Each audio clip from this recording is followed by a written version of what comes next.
India England మధ్య చపాక్ వేదికగా జరిగిన రెండవ టీ20 మ్యాచ్లో తిలక్ వర్మ అద్భుత బ్యాటింగ్ చేసి ఇండియాను గెలిపించాడు.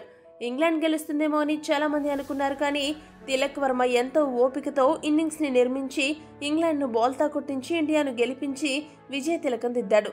అలా ఈ మ్యాచ్ కు హీరోగా తిలక్ అవతరించాడు. ఈ మ్యాచ్ లో అద్భుతంగా ఆడినందుకు గాను తిలక్ కు player of the match award లభించింది. ఇది మ్యాచ్ అనంతరం తిలక్ వర్మ మాట్లాడుతూ ఏమన్నాడంటే, ఈ వికెట్ కొంచెం టూ పేస్డ్ గా ఉంది. నిన్న నేను గౌతమ్ గంభీర్ సార్తో మాట్లాడుతున్నప్పుడు పరిస్థితిని బట్టి ఆడమని ఆయన నాకు సలహా ఇచ్చారు. ఆయన ఇచ్చిన సలహా మేరకే అద్భుతంగా ఆడగలిగాను.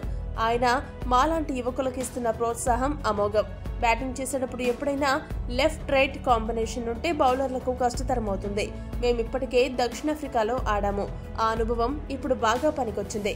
ఇక నెట్స్ లో మేము బాగా సన్నద్ధమవుతున్నాం. ఆ ఫలితం మ్యాచ్ లో కనబడుతోంది. బిష్నోయ్ నెట్స్ లో కూడా బ్యాటింగ్ కోసం చాలా ప్రాక్టీస్ చేశాడు. ఎప్పుడూ బాగా బ్యాటింగ్ చేయాలని కోరుకుంటాడు. బ్యాటింగ్ చేస్తున్న సమయంలో గ్యాప్ లోకి హిట్ చేయడానికి చూడాలని చెప్పాను.